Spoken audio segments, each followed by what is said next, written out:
വിശുദ്ധ നാമം വാഴ്ത്തപ്പെടുമാറാകട്ടെ. നമുക്ക് വീണ്ടും ദൈവസന്നിധിയിൽ ആയിരിക്കാനും ദൈവത്തെ സ്തുതിക്കുവാനും ലഭിച്ച ഈ അവസരത്തിനായി സ്തോത്രം ചെയ്യുന്നു. ഇന്ന് നമ്മൾ എല്ലാം അറിഞ്ഞിരിക്കും പോലെ ഈ ആണ്ടിന്റെ അവസാന സൺഡേയിലേക്ക് വരുവാൻ ദൈവം നമുക്കിടയാക്കി. സ്തോത്രം. 2024 ആരംഭം മുതൽ ദൈവത്തിന്റെ എത്ര വലിയ കരമാണ് നമുക്ക് അനുഭവിക്കുവാനിടയായത്. ദൈവം ചെയ്ത എല്ലാ നന്മകളെയും ഓർത്ത് ദൈവത്തെ നമുക്ക് സ്തുതിക്കാം. പുതുവർഷത്തിലേക്ക് നാം പ്രവേശിക്കുമ്പോൾ സന്തോഷത്തോടെ, പ്രത്യാശയോടെ, വിശ്വാസത്തോടെ പ്രവേശിക്കുവാൻ കർത്താവ് നമ്മെ എല്ലാവരെയും ബലപ്പെടുത്തുമാറാകട്ടെ. നമ്മൾ കടന്നു വന്ന സമയം മുതൽ ദൈവാത്മാവ് നമ്മുടെ മധ്യേ ഇടപെട്ടുകൊണ്ടിരിക്കുകയായിരുന്നു. നല്ല സങ്കീർത്തന ഭാഗം നമുക്ക് കേൾക്കുവാനിടയായി. എന്തുകൊണ്ട് നാം ദൈവത്തെ ആരാധിക്കണം, എങ്ങനെ നാം ദൈവത്തെ ആരാധിക്കണം, ആ ദൈവത്തെ ആരാധിക്കുമ്പോൾ നമുക്ക് എന്ത് കേൾക്കുവാൻ കഴിയും, അതിൽ നമ്മുടെ റെസ്പോൺസിബിലിറ്റി എന്താണ്, ഇതെല്ലാം നമുക്കറിയുവാനിടയായല്ലോ. ഇന്ന് നമ്മുടെ അല്പസമയത്തെ ധ്യാനത്തിനായി നമുക്ക് വളരെ പരിചയമുള്ള ഒരു വേദഭാഗമാണ് ഞാൻ ചിന്തിക്കുവാൻ ആഗ്രഹിക്കുന്നത്. For our short meditation, let us read a familiar scripture from book of Romans chapter 8 verse 28 and 29. റോമാലേഖനം 8-ാം അധ്യായത്തിന്റെ 28-29 വാക്യങ്ങൾ നമുക്ക് വായിക്കാം. സ്തോത്രം. എന്നാൽ ദൈവത്തെ സ്നേഹിക്കുന്നവർക്ക്, നിർണയപ്രകാരം വിളിക്കപ്പെട്ടവർക്ക് തന്നെ സകലവും നന്മയ്ക്കായി കൂടി വ്യാപരിക്കുന്നു എന്ന് നാം അറിയുന്നു. അവൻ മുന്നറിഞ്ഞവരെ തന്റെ പുത്രൻ അനേകം സഹോദരന്മാരിൽ ആദ്യജാതനാകേണ്ടതിന് അവന്റെ സ്വരൂപത്തോട് അനുരൂപരാകുവാൻ മുൻ നിയമിച്ചിരിക്കുന്നു. സ്തോത്രം.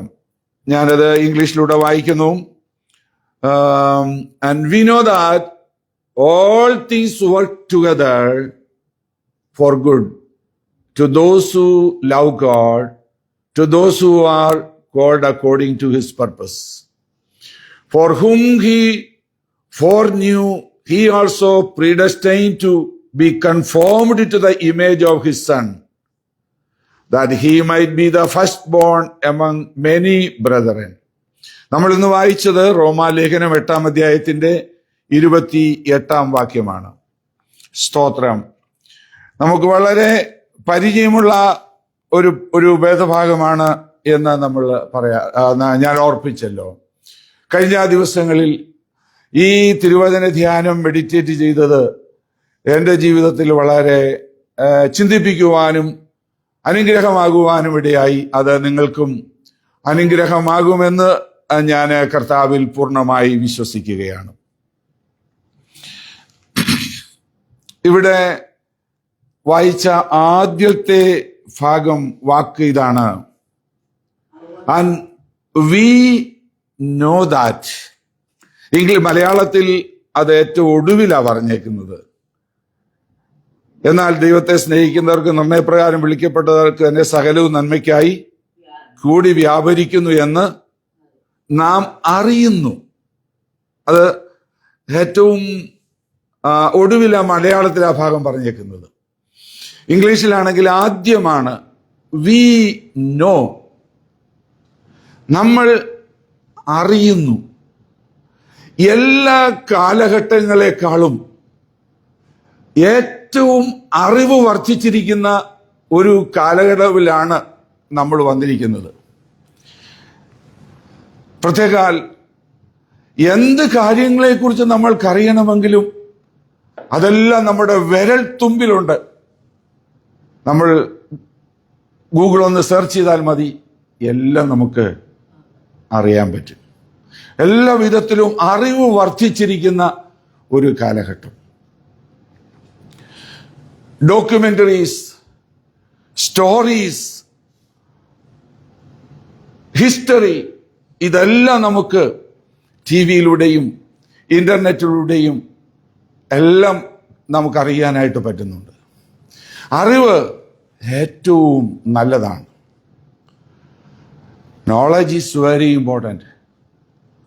നമ്മൾ അറിയുന്നില്ലെങ്കിൽ പല അനുഗ്രഹങ്ങളും നമുക്ക്, നന്മകളും നമുക്ക് നഷ്ടമായി പോകും. അത് ഈ ലോകപ്രകാരമുള്ള കാര്യമാണെങ്കിലും നമ്മൾ അറിഞ്ഞിരിക്കേണ്ട കാര്യങ്ങളെല്ലാം അറിയാതിരുന്നാൽ അതിൻ്റെ ബെനിഫിറ്റ് നമുക്ക് കിട്ടത്തില്ല.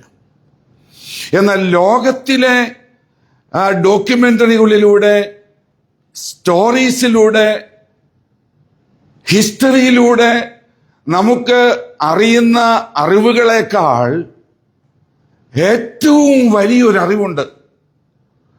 അത് ദൈവിക വാഗ്ദത്തങ്ങളുടെ അറിവാണ്. The important knowledge we need more than history, stories and documents, the promises of God. ദൈവത്തിൻ്റെ പ്രോമിസുകൾ നമുക്ക് അറിയുവാൻ കഴിയുന്നില്ലെങ്കിൽ പല അനുഗ്രഹങ്ങളും നമുക്ക് പ്രാപിക്കാൻ പറ്റത്തില്ലെന്നുള്ളതാണ് അതിൻ്റെ വാസ്തവം. സ്തോത്രം. അപ്പം നമ്മൾ ദൈവിക വാഗ്ദത്തങ്ങൾ അറിയണം. ഇവിടെ നമ്മൾ വായിക്കുന്നത് എന്താ? ദൈവത്തിൻ്റെ ഒരു വാഗ്ദത്തം. There is a promise. God will work out everything for us. We know that. That is a definite promise from God. ദൈവത്തിൽ നിന്നുള്ള ഒരു നിശ്ചയമായ ഒരു കോൺഫിഡൻസ് ഉള്ള, ഒരുറപ്പുള്ള ഒരു കാര്യമാണ്. നമ്മൾ അറിയുന്നു, നമുക്കറിയാം. സ്തോത്രം. അപ്പം നമ്മൾ അറിയണമെങ്കിൽ എന്തോ ചെയ്യണം? ദൈവത്തിന്റെ വാഗ്ദത്തങ്ങൾ TV-യിലെ ഡോക്യുമെന്ററികളിലെല്ലാം ഒന്നും നമുക്ക് കിട്ടത്തില്ല. ഹിസ്റ്ററി ബുക്കുകളിൽ നമുക്ക് കിട്ടുവാൻ സാധ്യമല്ല. അത് നമുക്ക് കിട്ടുന്നത് ദൈവവചനത്തിലൂടെയാണ്. If we know the promises of God, we need to search the word of God. We need to be a student of the word of God. ദൈവവചനത്തിന്റെ ഒരു പഠിതാവായിരുന്നെങ്കിൽ മാത്രമേ ദൈവിക വാഗ്ദത്തങ്ങൾ നമുക്കറിയാൻ പറ്റത്തുള്ളൂ. സ്തോത്രം. ആ ദൈവിക വാഗ്ദത്തങ്ങൾ നമ്മൾ അറിയണം. ഈ ലേഖനം നമ്മൾ വായിച്ചാൽ, ഇതിൻ്റെ ഈ അധ്യായം തന്നെ ഞാൻ വായിച്ചപ്പോൾ പൗലോസ് പല കാര്യങ്ങൾ, അറിയുന്ന കാര്യത്തെക്കുറിച്ച് പറഞ്ഞേക്കുക. ചിലത് നമുക്കറിയാം, ചിലത് നമുക്ക് അറിയത്തില്ല. സ്തോത്രം. ഒരു കാര്യം നാം വായിക്കുന്നു,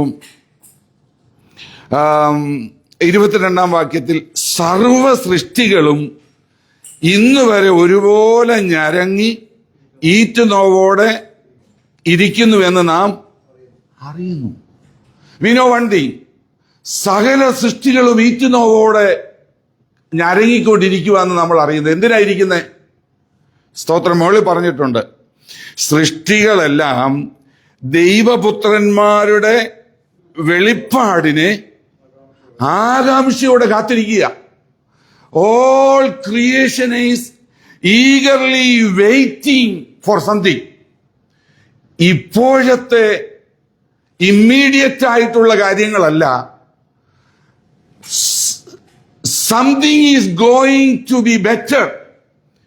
ചിലത് ഈ ഇപ്പോഴുള്ളതിനേക്കാൾ ബെറ്റർ ആയിട്ടുള്ളത് ചിലത് വരാൻ പോകുന്നു എന്ന് പ്രതീക്ഷിച്ചുകൊണ്ട് സകല സൃഷ്ടികളും കാത്തിരിക്കുന്നത് നമ്മൾ അറിയുന്നു. അപ്പം നമ്മുടെ ജീവിതത്തിലും ഇമ്മീഡിയറ്റ് ആയിട്ട് നടക്കുന്ന പല കാര്യങ്ങളും നമുക്ക് മനസ്സിലാകുന്നില്ല. പ്രകൃതിയിലെ പല കാര്യങ്ങളും നമുക്ക് മനസ്സിലാകുന്നില്ലല്ലോ. പക്ഷെ അത് കാത്തിരിക്കുന്നത് ഫ്യൂച്ചറിൽ ബെറ്റർ ആയിട്ടുള്ളൊരു കാര്യം നടക്കാൻ പോവുക. ദൈവപുത്രന്മാരുടെ വെളിപ്പാട് നടക്കും. അന്നേരം ഞങ്ങളുടെ ഈ സൃഷ്ടികളുടെ എല്ലാം ശാപവും മാറും. പ്രകൃതിയുടെ ശാപം മാറും. പ്രകൃതിയുടെ ആ ശാപം മാറും. മൃഗജാലങ്ങളുടെ ശാപം മാറും. അപ്പോൾ എങ്ങനെയും ദൈവപുത്രന്മാരൊന്ന് വെളിപ്പെട്ടാൽ മതിയെന്നും പറഞ്ഞ് അവർ കാത്തിരിക്കുക എന്ന് നമ്മൾ അറിയുന്നു. അപ്പൊ നമ്മുടെ ജീവിതത്തിലും ഇപ്പോൾ ഈ വർത്തമാന കാലത്ത് നടക്കുന്ന പല കാര്യങ്ങളും നമുക്ക് മനസ്സിലാകുന്നില്ലെങ്കിലും അത് ഫ്യൂച്ചറിൽ ഒരു ബ്ലെസ്സിങ് ആകാൻ പോവാന്നെന്ന് നമ്മൾ അറിയുന്നു, നമുക്കതറിയാം. വേറൊരു കാര്യം നമ്മളിവിടെ വായിക്കുന്നു, 26 വാക്യത്തിൽ, അവണ്ണം ആത്മാവ് നമ്മുടെ ബലഹീനതയ്ക്ക് തുണ നിൽക്കുന്നു, വേണ്ടും പോലെ പ്രാർത്ഥിക്കേണ്ടത് എന്തെന്ന് നാം അറിയുന്നില്ല. We don't know sometimes how to pray properly. ദൈവമേ, ചിലപ്പോഴും ചില സാഹചര്യങ്ങളുടെ മുമ്പിൽ എങ്ങനെയാ പ്രാർത്ഥിക്കുന്നതെന്ന് അറിയാൻ പറ്റത്തില്ല. എന്തോ പ്രാർത്ഥിക്കണമെന്ന് നമുക്കറിയത്തില്ല. സ്തോത്രം. എന്തോ പ്രാർത്ഥിക്കണമെന്ന് അറിയത്തില്ല. കാര്യം അത് ക്ലിയർ അല്ല. പക്ഷേ ഒരു കാര്യം നമുക്കറിയാം, യോബ് ഇങ്ങനെ അതിനെക്കുറിച്ച് പറഞ്ഞത് 23 അധ്യായത്തില്, ജോബ് ചാപ്റ്റർ 23, എൻ്റെ ജീവിതത്തിൽ പല കാര്യങ്ങൾ നടക്കുന്നുണ്ട്, പക്ഷേ അതൊന്നും എനിക്ക് മനസ്സിലാകുന്നില്ല. ഞാൻ വടക്കോട്ട് നോക്കിയാൽ അവനെ ഒന്നും കാണുന്നില്ല, തെക്കോട്ട് നോക്കിയിട്ട് അവന്റെ പ്രവൃത്തി എനിക്ക് മനസ്സിലാകുന്നില്ല, ഞാൻ കിഴക്കോട്ടും പടിഞ്ഞാറോട്ടും നോക്കി എനിക്കൊന്നും മനസ്സിലാകുന്നില്ല. എന്തോ സംഭവിക്കുന്നത് എനിക്കറിയത്തില്ല. ജോബിന്റെ കാര്യം നമുക്കറിയാം. എന്നാൽ 10 വാക്യത്തിൽ അദ്ദേഹം പറയുക, ഞാൻ നടക്കുന്ന വഴി അവൻ അറിയുന്നു, എനിക്ക് അറിയാൻ പറ്റുന്നില്ല. ഇപ്പോഴ് ഈ പ്രസന്റ് ടൈമിൽ ഇമ്മീഡിയറ്റ് ആയിട്ട് നടക്കുന്ന കാര്യം എന്തോ ആണെന്ന് എനിക്ക് മനസ്സിലാകുന്നില്ല. പക്ഷെ ഒരു കാര്യം എനിക്കറിയാം, ഞാൻ നടക്കുന്ന വഴി ഹി നോസ് മൈ വേസ്. എന്റെ വഴി അവൻ അറിയാതൊന്നും നടക്കുന്നില്ല. സ്തോത്രം. അപ്പോഴത് നമ്മൾ മനസ്സിലാക്കണം, നമ്മളത് അറിയണം. സ്തോത്രം. എൻ്റെ ജീവിതത്തിൽ ദൈവം അറിയാതെ ഒന്നും നടക്കുന്നില്ല. ആ ദൈവം എല്ലാം എനിക്ക് വേണ്ടി നന്മയ്ക്കായി ചെയ്യുന്ന ദൈവമാണ് എന്നുള്ള കാര്യം നമ്മൾ അറിയണം. സ്തോത്രം. തൽക്കാലമായിട്ടുള്ളത്, ഇമ്മീഡിയറ്റ് ആയിട്ടുള്ളത് നമുക്കറിയത്തില്ല എങ്കിലും അതിന്റെ അന്തിമമായി നടക്കുന്നത് നമ്മുടെ നന്മയാണ്. We know the ultimate truth even when we don't know the immediate.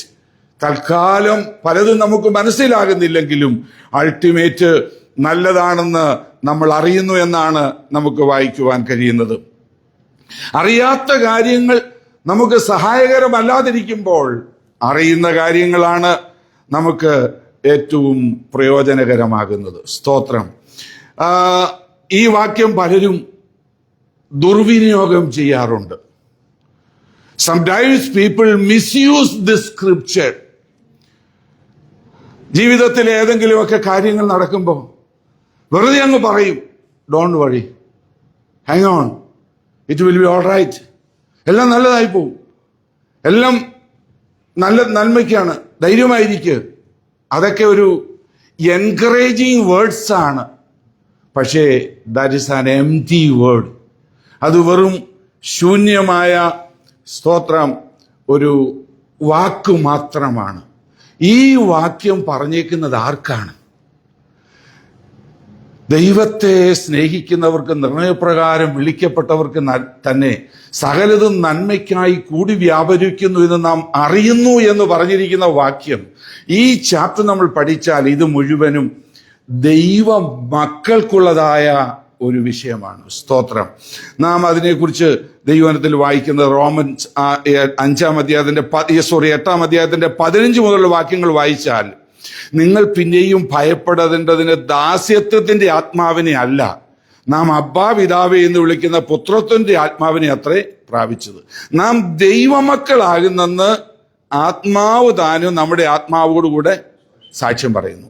നാം മക്കളെങ്കിലോ അവകാശികളുമാകുന്നു. So this promise belongs to whom? To the children of God. Those who have relation with God as a father and son. ദൈവവുമായി അപ്പനും മകനും എന്നുള്ള ഒരു ബന്ധമുള്ളവർക്കുള്ള ഒരു വാഗ്ദത്വമാണ് ഈ വാഗ്ദത്വം. അല്ലാതെ എന്തെങ്കിലും കണ്ടിട്ട് സാരമില്ല, എല്ലാം ശരിയായിക്കോളും, ഡോണ്ട് വറി എന്ന് പറയുന്ന എംപ്റ്റി വേർഡ്സിന് ഉപയോഗിക്കുവാനുള്ളതല്ല എന്നുള്ള കാര്യം നമ്മളിവിടെ മനസ്സിലാക്കണം. ഇത് ഒരു ഒരു ഒരു കംപ്ലീറ്റ് പ്രോമിസാണ്. ഇത് ഒന്നുകൂടെ നമ്മൾ ശ്രദ്ധിക്കണം. നമ്മൾ വായിച്ച ഭാഗം നമുക്കറിയാവുന്നതാണേലും നമ്മൾ വേർഡ്സ് അങ്ങനെ പലതും ശ്രദ്ധിക്കാറില്ല. എന്നാൽ ദൈവത്തെ സ്നേഹിക്കുന്നവർക്ക് നിർണയപ്രകാരം വിളിക്കപ്പെട്ടവർക്ക് തന്നെ സകലവും, all things. Sometimes a lot of stuff's coming in our life negative, evil. പലതും നമ്മുടെ ജീവിതത്തിൽ നെഗറ്റീവായിട്ടുള്ളത്, പ്രയാസകരമായത് ഒക്കെ കടന്നു വരാറുണ്ട്. അവരോടൊക്കെ നമുക്ക് പെട്ടെന്ന് ഇന്ന് സാരമില്ല, എല്ലാം നന്മയ്ക്കായിട്ടാണ് എന്ന് നമ്മൾ പറഞ്ഞാൽ പെട്ടെന്ന് അവർക്ക് ഹർട്ടായിരിക്കും. സ്തോത്രം. പക്ഷേ നമ്മളത് അങ്ങനെ ഡയറക്റ്റ് ഇങ്ങ് പറയണമെന്നില്ല. ഇപ്പം ചിലരുണ്ട്, നിരപരാധികളായ ആളുകൾ ഈ രാജ്യത്ത് പലരും നമ്മൾ കാണുന്നുണ്ട്, ഡിവോഴ്സായി പോയവരുണ്ട്. അപ്പൊ അവരോട് നമ്മൾ പറയുക എല്ലാം നന്മയ്ക്കായിട്ടാണ്. അവരുടെ ഹൃദയം മുറിവേറ്റിരിക്കുകയായിരിക്കും. ചിലപ്പോൾ അവരുടെ വീട്ടിൽ വേറെ ചില ദുഃഖകരമായ സംഭവങ്ങൾ നടന്നുകൊണ്ടിരിക്കുകയായിരിക്കും. അപ്പോഴാണ് നമ്മൾ എന്ന് പറയുന്നത് എല്ലാം നന്മയ്ക്കായിട്ടാണ്. നമുക്കത് അന്നേരം അവർക്കത് ബുദ്ധിമുട്ടായിട്ട് തോന്നും. അപ്പം അതെങ്ങനെയാ നമ്മൾക്ക് പറയാൻ പറ്റുന്നത്? പക്ഷെ ദൈവം പറയുന്നത് ചിലതല്ല, സകലതും. അപ്പൊ നെഗറ്റീവായിട്ടുള്ളതും ഈവിളായിട്ടുള്ളതും എല്ലാം നന്മയ്ക്കായി കൂടി വ്യാപരിപ്പിക്കുമെന്ന് പറയുന്നത് എങ്ങനെയാണ്? സ്തോത്രം. അതിനെക്കുറിച്ച് ഒരു ഭയങ്കര ഒരു തോട്ട്സ് എനിക്ക് കഴിഞ്ഞ ആഴ്ചയിലാണ് മനസ്സിലാക്കുവാൻ കഴിഞ്ഞത്. സ്തോത്രം. എൻ്റെ അടുത്തൊക്കെ ഇരുന്ന് ജോലി ചെയ്യുന്ന ആളുകളെ ഞാൻ ശ്രദ്ധിച്ചിട്ടുണ്ട്. അവരുടെ അത്യാവശ്യമായ ജോലികളൊക്കെ ചെയ്തു കഴിഞ്ഞിട്ട് ഞങ്ങൾ ഇങ്ങനെ സ്ക്രീനിൽ നോക്കിയിരിക്കുക. ഇപ്പൊ ഈ ബോറടിക്കാതിരിക്കാൻ വേണ്ടി അവർ ചെയ്യുന്ന ഒരു കാര്യമുണ്ട്. അവര് പസിൽ ടോയ്സ് എടുക്കും. കമ്പ്യൂട്ടറിലുള്ളതാണ്. നമ്മളുടെ കുട്ടികൾക്കൊക്കെ നമ്മൾ പസിൽ കളിക്കാനായിട്ട് ടോയ്സ് വാങ്ങിക്കൊടുക്കാറുണ്ട്.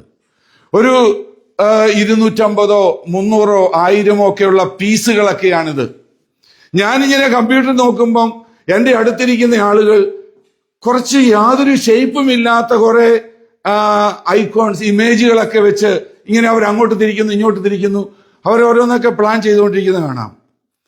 ഞാനൊരു 30 മിനിറ്റ്സോ അല്ലെങ്കിൽ ഒരു 45 മിനിറ്റ്സോ കഴിഞ്ഞ് അവരുടെ സ്ക്രീനിൽ നോക്കുവാണെങ്കിൽ മനോഹരമായൊരു പാലസ്, അല്ലെങ്കിൽ ഒരു നല്ല ഒരു ആനിമൽ, അല്ലെങ്കിൽ ഓരോ കാര്യങ്ങളൊക്കെ അവര് അത് ഉണ്ടാക്കി വെച്ചേക്കുന്നത്.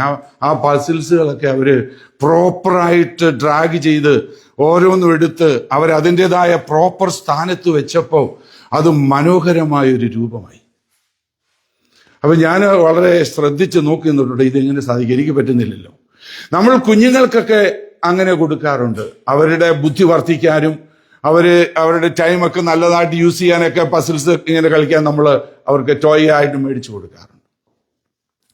അപ്പം പലതും രൂപമൊന്നും ഉള്ളതല്ല, പക്ഷെ അതിന്റെ പ്രോപ്പർ സ്ഥാനത്ത് അത് വെക്കുന്നയാൾ വെക്കുമ്പം അത് മനോഹരമായി മാറും. അത് തന്നെ വേറൊരു ചിന്ത എൻ്റെ ഹൃദയത്തിലേക്ക് കടന്നു വന്നത്. ഇപ്പം നമ്മൾ ഫുഡ് ഉണ്ടാക്കുന്ന കാര്യം നമ്മൾ നോർമലായിട്ട് നമുക്കറിയാവുന്ന കാര്യമാണ്. കേക്ക് ഉണ്ടാക്കുന്ന കാര്യം നിങ്ങളൊന്ന് ചിന്തിച്ച് നോക്കുക. അല്ലെങ്കിൽ സാമ്പാർ ഉണ്ടാക്കുന്നതാകട്ടെ, മീൻകറി ഉണ്ടാക്കുന്നതാകട്ടെ, കുറഞ്ഞ പക്ഷം നമ്മുടെ ആ ഡൈനിങ് ടേബിളിൽ നമ്മൾ വെക്കുന്ന സോൾട്ടിന്റെ കാര്യം ഒന്ന് ചിന്തിച്ച് നോക്കുക. സോഡിയം എന്നും ക്ലോറൈഡ് എന്നും പറയുന്ന 2 പോയിസൺസ് മിക്സ് ചെയ്യുമ്പോഴാണ് സോൾട്ട് ഉണ്ടാകുന്നത്. നമ്മുടെ ടേബിൾ സോൾട്ടായിട്ട് മാറുന്നത്. പക്ഷെ അതങ്ങ് ക്ലോറൈഡ് തന്നെ അങ്ങ് ഉപയോഗിച്ചാലോ അത് പോയിസണാ. അപ്പൊ പോയിസൺ ആയിട്ടുള്ളതാണെങ്കിലും 2 മിക്സ് ചെയ്യുമ്പോൾ ഇൻഡിവിഡ്വൽ ആയിട്ടുള്ള അതിന്റെ ആ റിസൾട്ടിൽ നിന്നും വ്യത്യസ്തമായ നിലയിൽ വേറൊന്ന് വരുന്നു. സാമ്പാറിനകത്ത് നമ്മൾ പലതും ചേർക്കാറുണ്ട്. അതിനകത്ത് കായം ഇട്ടില്ലെങ്കിൽ അതിന്റെ രുചികേട് നമുക്കറിയാം. പക്ഷെ കായം തന്നെ ഒന്ന് കഴിച്ചു നോക്കിക്കേ, ശരിയാകത്തില്ല. എല്ലാ കറികളും അങ്ങനെയാണ്. അല്ലെങ്കിൽ കേക്ക് ഉണ്ടാക്കുവാണെങ്കിലും അങ്ങനെയാ.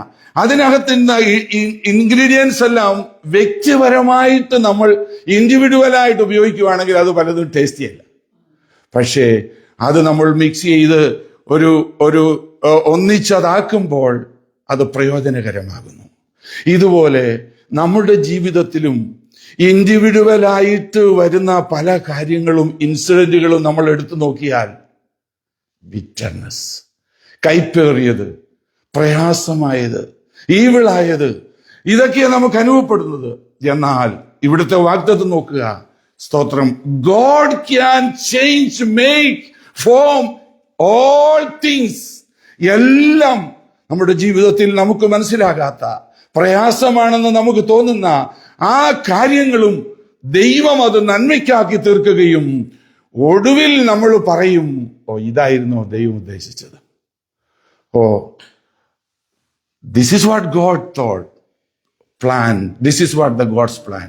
ഇതായിരുന്നോ ദൈവത്തിന്റെ പ്ലാൻ എന്ന് നമുക്ക് ചിന്തിക്കുവാനും പറയുവാനും ഇടയായി തീരുമെന്ന് നമുക്ക് കാണുവാൻ കഴിയും. ഇതൊരു കോപ്പറേറ്റീവ് വർക്കാണ്. ദൈവം എല്ലാം കൂടെ ഒന്നിച്ച് അത് വരുത്തുമ്പോഴാണ് നമുക്ക് മനസ്സിലാക്കുവാൻ കഴിയുന്നത്.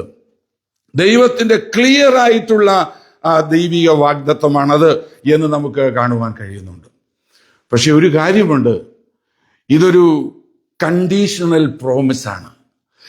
ദൈവവചനത്തിൽ പ്രോമിസസ് കണ്ടീഷണലായും അൺകണ്ടീഷണലായിട്ടുമുള്ള പ്രോമിസസ് ഉണ്ട്. പക്ഷെ ഈ വാക്യം, even though this is a definite divine promise, God will make everything for good. We know definitely that, നമുക്ക് നിശ്ചയമായിട്ടും അറിയാം. But there is a condition, those who love him.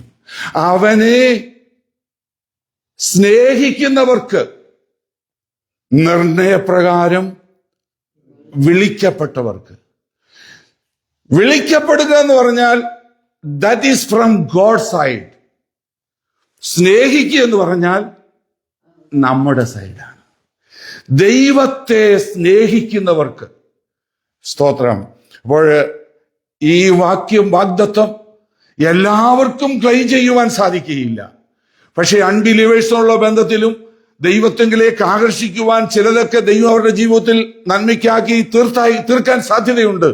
എന്നാൽ ഡെഫിനിറ്റ് ആയിട്ടുള്ള ഈ വാഗ്ദത്തം ദൈവത്തെ സ്നേഹിക്കുന്നവർക്കുള്ള വാഗ്ദത്തമാണ്. സ്തോത്രം. ദൈവത്തെ സ്നേഹിക്കുക എന്നുള്ളത് ഏറ്റവും ശ്രേഷ്ഠമായ കാര്യമാണ്, ഭാഗ്യമായ കാര്യമാണ്. സ്തോത്രം. അങ്ങനെ നാം ദൈവത്തെ സ്നേഹിക്കുമ്പോൾ നമുക്ക് എങ്ങനെ അറിയാം നാം ദൈവത്തെ സ്നേഹിക്കുന്നുവെന്ന്? ആദ്യം ദൈവമാണ് നമ്മെ സ്നേഹിച്ചത്.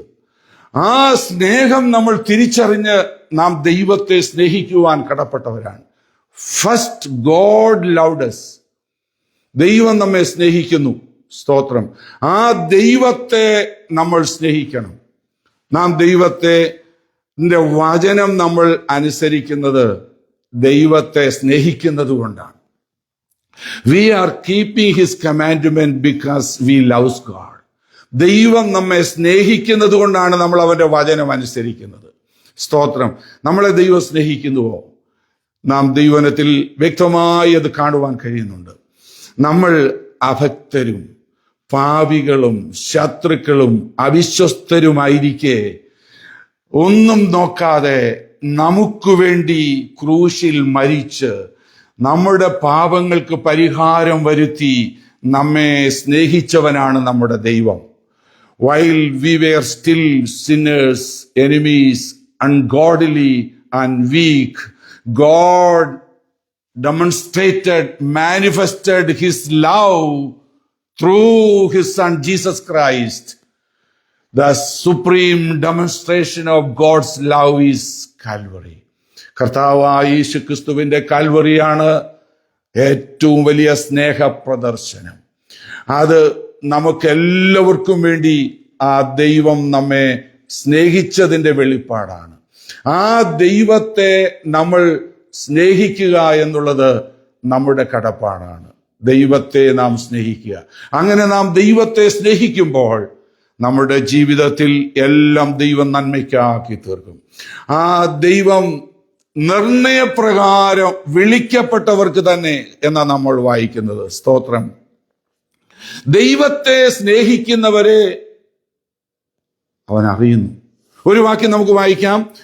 1 Corinthians chapter 8 verse 3. 1 കൊരിന്ത്യർ 8:3 നാം ഇങ്ങനെ വായിക്കുന്നത്, ഒരുത്തൻ ദൈവത്തെ സ്നേഹിക്കുന്നുവെങ്കിലോ അവനെ ദൈവം അറിഞ്ഞിരിക്കുന്നു. 1 കൊരിന്ത്യർ 8:3 ഒരുത്തൻ ദൈവത്തെ സ്നേഹിക്കുന്നുവെങ്കിലോ അവനെ ദൈവം അറിഞ്ഞിരിക്കുന്നു.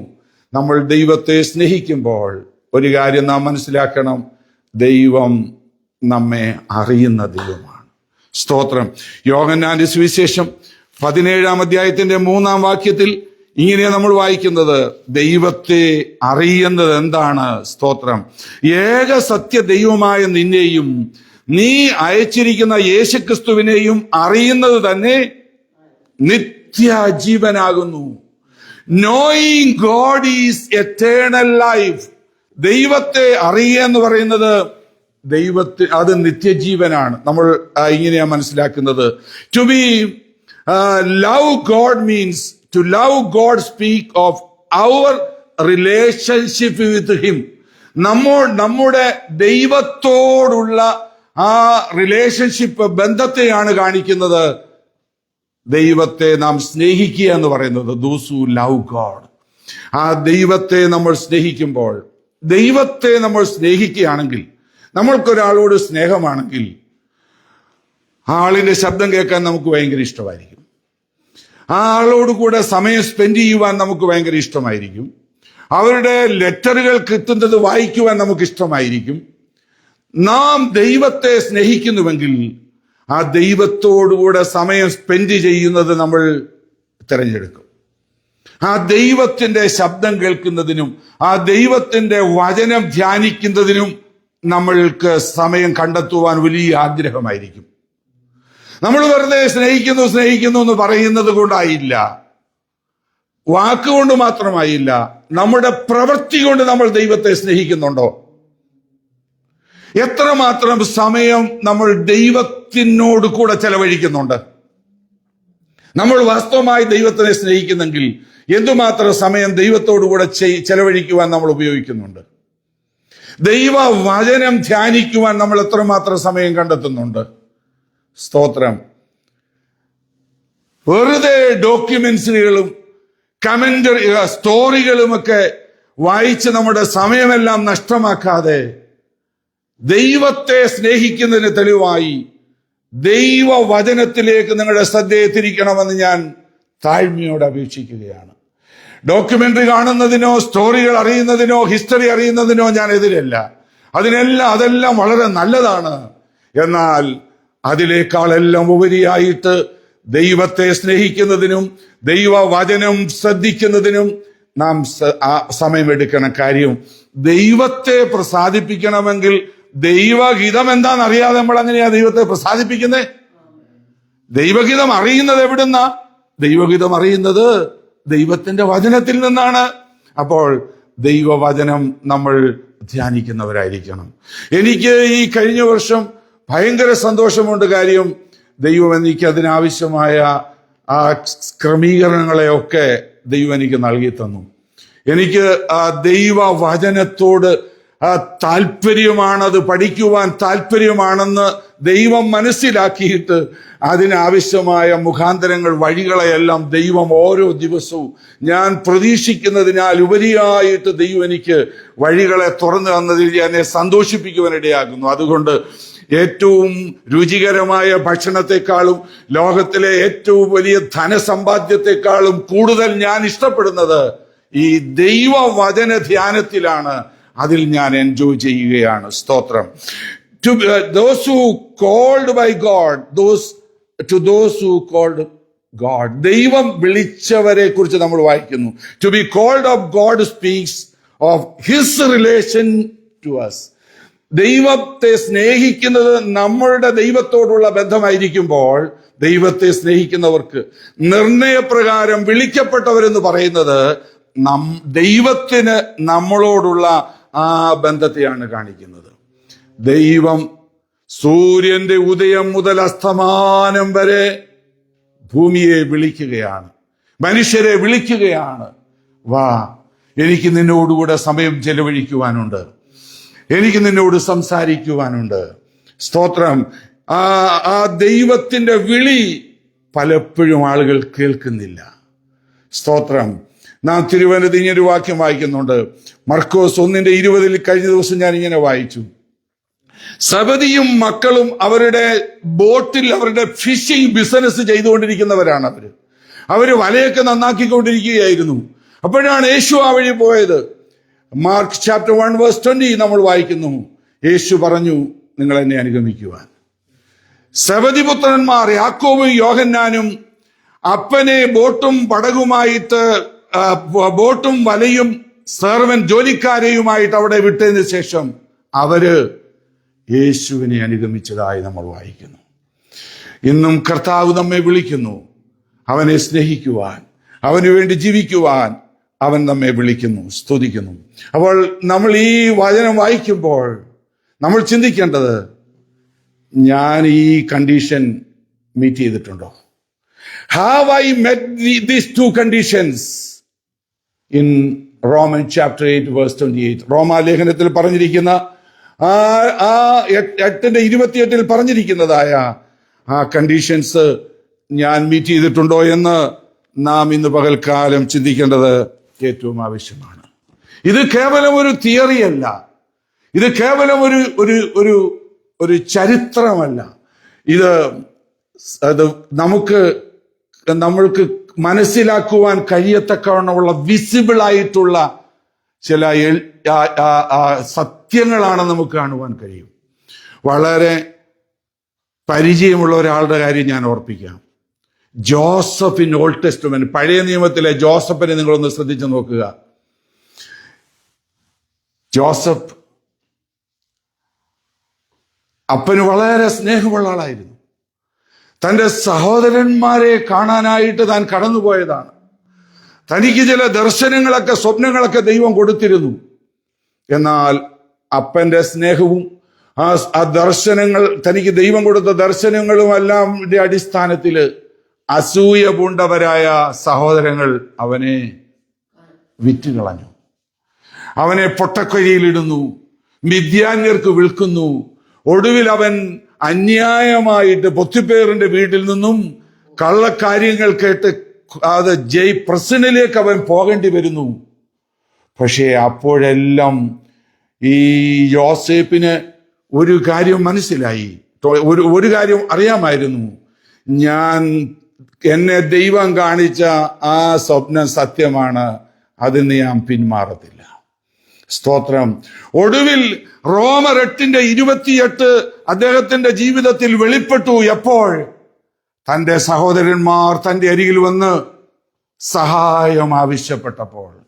ഞങ്ങൾക്ക് ഫുഡില്ല, ഞങ്ങൾ നശിച്ചു പോകും, ഞങ്ങളെ സഹായിക്കണമെന്ന് പറഞ്ഞ് കടന്നു വന്നപ്പോൾ, സ്തോത്രം, ജെനിസിസ് ചാപ്റ്റർ 50 വേഴ്സ് 20, ഉൽപ്പത്തി 50:20 നമ്മൾ വായിക്കുന്നത് പോലെ, നിങ്ങൾ എനിക്ക് ദോഷം വിചാരിച്ചു, പക്ഷേ ദൈവമോ അത് ഗുണമാക്കി തീർത്തു. ഞാൻ നിങ്ങളാൽ കൈവിടപ്പെട്ടതും പൊട്ടക്കുഴിയിൽ എറിയപ്പെട്ടതും അന്യായമായി അപവാദം കേട്ട് കാരാഗ്രഹത്തിൽ അടയ്ക്കപ്പെട്ടതും ഒക്കെ എനിക്ക് മനസ്സിലായി. നന്മയ്ക്കാക്കി ദൈവം തീർത്തത്, ഇല്ലെങ്കിൽ ഞാൻ ഈ കൊട്ടാരത്തിൽ വരത്തില്ല. ഞാൻ പറഞ്ഞൊരു സ്വപ്നത്തിന്റെ അർത്ഥം നിവൃത്തിയായതുകൊണ്ട് രാജാവിനെ മിസ്രയീമിലെ മന്ത്രിയാക്കി മാറ്റി. ഞാൻ അതിന്റെ ആ ചുമതല ഏറ്റത് കൊണ്ടാണ് കനാൻ ദേശത്ത് വന്ന ക്ഷാമത്തിൽ നിങ്ങളെയും നിങ്ങളുടെ നമ്മുടെ എല്ലാ പ്രിയപ്പെട്ടവരെയും എനിക്ക് രക്ഷിക്കുവാൻ കഴിഞ്ഞത്.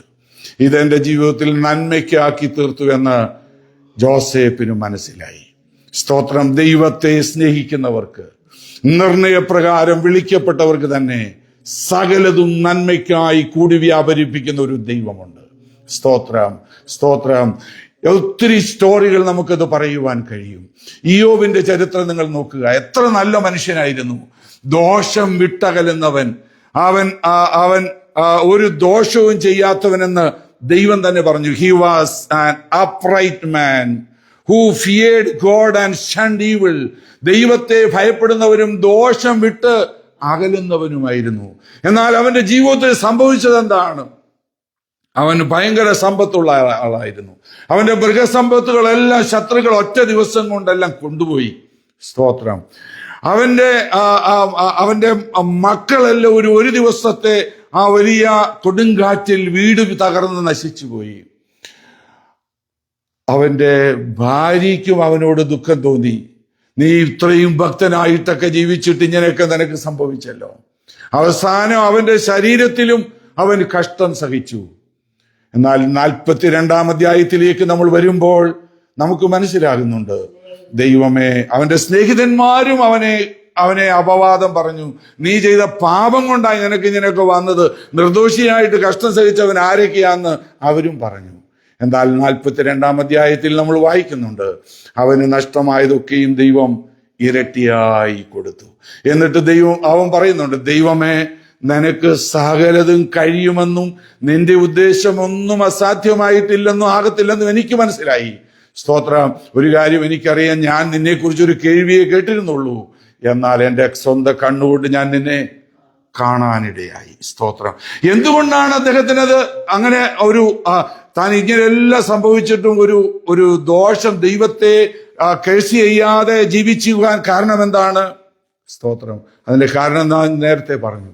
അദ്ദേഹത്തിന് ഒരു കാര്യം അറിയാമായിരുന്നു, എനിക്കറിയത്തില്ല പലതും എന്താ നടക്കുന്നതെന്ന്, പക്ഷെ എനിക്കറിയാം എൻ്റെ ദൈവത്തിന് അറിയാമെന്ന്. എൻ്റെ വീണ്ടെടുപ്പുകാരൻ ജീവിച്ചിരിക്കുന്നു എന്നും അവൻ ഒടുവിൽ പൊടിമേൽ നിൽക്കുമെന്നും ഞാൻ അറിയുന്നു. I know one thing. ഈ അറിവ്, ഈ ദൈവിക വാഗ്ദത്വം അദ്ദേഹത്തിന് അറിയാമെന്നുള്ളത് കൊണ്ടാണ് അദ്ദേഹം ധൈര്യമായി നിന്നത്. അതാണ് ഞാൻ ഓർപ്പിച്ചത്. നമ്മളുടെ അറിവില്ലാത്ത പലതും നമ്മുടെ പല നന്മകളെയും നഷ്ടമാക്കി കളയും. അപ്പൊ നമ്മൾ അറിയേണ്ടത് ഏറ്റവും ആവശ്യമാണ്. സ്തോത്രം. ദൈവമക്കളെ, ഇങ്ങനെ ഒരുപാട് കാര്യങ്ങൾ നമുക്ക് മനസ്സിലാക്കുവാൻ കഴിയും. പക്ഷെ ഒരു കാര്യം ഞാൻ ഓർപ്പിക്കട്ടെ, ദൈവത്തെ സ്നേഹിക്കുന്നവർക്ക്, നിർണയപ്രകാരം വിളിക്കപ്പെട്ടവർക്ക് തന്നെ സകലതും നന്മയ്ക്കായി കൂടി വ്യാപരിപ്പിക്കുന്നു. നമ്മുടെ ജീവിതത്തിൽ ഏറ്റവും നന്മ എന്താണ്? അതാണ് നമ്മൾ മനസ്സിലാക്കേണ്ടത്. നമുക്ക് നല്ല കാറ് വരുന്നതാണോ? നമുക്ക് നല്ല ഇൻകം ഉണ്ടാകുന്നതാണോ? വലിയ ബാങ്ക് ബാലൻസ് ഉണ്ടാകുന്നതാണോ? 29-ാം വാക്യത്തിൽ നമ്മൾ വായിക്കുന്നുണ്ട്, അവന്റെ പുത്രന്റെ സ്വഭാവത്തോട് അനുരൂപരാകുക. To be conformed to the image of his son, to become like his son. നമ്മളെ കുറിച്ചുള്ള ദൈവത്തിന്റെ അൾട്ടിമേറ്റ് എയിം എന്ന് പറയുന്നത് നമ്മെ യേശുവിനെ പോലെയാക്കുക എന്നുള്ളതാണ്. ആ രീതിയിലാണ് ദൈവം നമ്മെ സൃഷ്ടിച്ചത്. തൻ്റെ സ്വരൂപത്തിൽ സാദൃശ്യപ്രകാരമാണ് നമ്മെ സൃഷ്ടിച്ചത്. പാപമാണ് നമ്മുടെ ഷേപ്പ് മാറ്റിയത്. വീണ്ടും ജനനത്താൽ അവൻ നമ്മെ നീതിയിലും വിശുദ്ധിയിലും ദൈവാനുരൂപമായി സൃഷ്ടിക്കപ്പെട്ടവരാക്കി തീർത്തു. നമ്മുടെ ദൈനംദിന ജീവിതത്തിൽ നമ്മൾക്ക് കടന്നു വരാവുന്ന നമ്മുടെ പാപ സ്വഭാവങ്ങളെല്ലാം അവൻ മനസ്സിലാക്കിയിട്ട് അതിൽ നിന്നെല്ലാം നമ്മെ വിടുവിക്കുവാനായി നമുക്ക് പല പരീക്ഷകളിലൂടെ നമ്മെ കടത്തിവിട്ട്, പല സാഹചര്യങ്ങളിലൂടെ നമ്മെ കടത്തിവിട്ട്, ചിലപ്പോൾ നമുക്കത് പ്രയാസമായിട്ടൊക്കെ തോന്നിയാലും ഒടുവിൽ അതെല്ലാം നമ്മെ വിശുദ്ധരാക്കി, യേശുവിനെ പോലെയാക്കി, ഏറ്റവും ശ്രേഷ്ഠമായ അനുഗ്രഹം നമുക്ക് നൽകി തരുവാനാണ് ഒരു ദിവസം നമുക്ക് പറയുവാൻ സാധിക്കും, ഓ ദൈവമേ, ഇതായിരുന്നല്ലോ നിന്റെ ഉദ്ദേശം. നന്ദി യേശുവേ, നന്ദി എന്ന് പറഞ്ഞ് നമുക്ക് ദൈവത്തെ സ്തുതിക്കുവാനിടയാകും. ഹല്ലേലൂയ. ദൈവത്തെ സ്നേഹിക്കുന്നവർക്ക്, നിർണയപ്രകാരം വിളിക്കപ്പെട്ടവർക്ക് തന്നെ സകലതും നന്മയ്ക്കായി കൂടി വ്യാപരിപ്പിക്കുന്നവനാണ് നമ്മുടെ ദൈവമെന്ന് നാം അറിയുന്നു. We know that. We need to know that. നമുക്കത് നിശ്ചയമായിട്ടും അറിയണം, ഉറപ്പുവരുത്തണം. ദൈവവചനത്തിൽ പറഞ്ഞിരിക്കുന്ന എല്ലാ വാഗ്ദത്തങ്ങളും അറിയുവാനും അത് നമ്മുടെ ജീവിതത്തിൽ അനുഭവമാക്കി അനുഗ്രഹിക്കപ്പെടുവാനും ദൈവമായ കർത്താവ് നമ്മെ സഹായിക്കട്ടെ. പുതിയ വർഷത്തിലേക്ക് നമ്മൾ പ്രവേശിക്കുമ്പോൾ അങ്ങനെ ദൈവത്തിന് പ്രസാദകരമായ രീതിയിൽ ജീവിപ്പാൻ ദൈവമായ കർത്താവ് നമ്മെ ഓരോരുത്തരെയും സഹായിക്കട്ടെ. എൻ്റെ ജീവിതത്തിൽ ഈ കണ്ടീഷൻ ഉണ്ടോ? ഞാൻ ഈ കണ്ടീഷൻസ് അത് നിവൃത്തിയാകുന്ന ആയിട്ടുണ്ടോ? എൻ്റെ ജീവിതത്തിൽ ഞാൻ ദൈവത്തെ സ്നേഹിക്കുന്നയാളാണ്. ദൈവ നിർണയപ്രകാരം എന്നെ വിളിച്ചിട്ടുണ്ടോ? ആ ദൈവത്തിന്റെ വിളി ഞാൻ കേട്ടിട്ട് ഞാൻ അതിനെ റെസ്പോണ്ട് ചെയ്തോ പോസിറ്റീവായിട്ട്? സബദിയുടെ മക്കളെ വിളിച്ചപ്പോൾ അവര് പടകും വലയും അപ്പനെയും ഒക്കെ വിട്ടിട്ട് യേശുവിനെ ഫോളോ ചെയ്തതുപോലെ നമ്മുടെ കർത്താവ് നമ്മെ അവന്റെ ഇഷ്ടം ചെയ്യുവാൻ, അവന്റെ മഹത്വത്തിനായിട്ട് വിളിക്കുമ്പോൾ ചിലതൊക്കെ വിട്ടുകളഞ്ഞിട്ട് കർത്താവിനെ പിൻപറ്റുവാൻ നമുക്ക് കഴിഞ്ഞിട്ടുണ്ടോ? ഇല്ല എങ്കിൽ അതിനായി നമുക്ക് സമർപ്പിക്കാം. ആ വലിയ അറിവ് നമ്മുടെ ജീവിതത്തിൽ സന്തോഷം നൽകും, അവനെ പോലെ നമ്മെ ആക്കി തീർക്കും. അതിനായി ഈ തിരുവചനം നമ്മെ സഹായിക്കട്ടെ എന്ന് പ്രാർത്ഥിച്ചുകൊണ്ട് ഞാൻ എൻ്റെ വാക്കുകൾ നിർത്തുന്നു. ദൈവം നമ്മെ അനുഗ്രഹിക്കട്ടെ.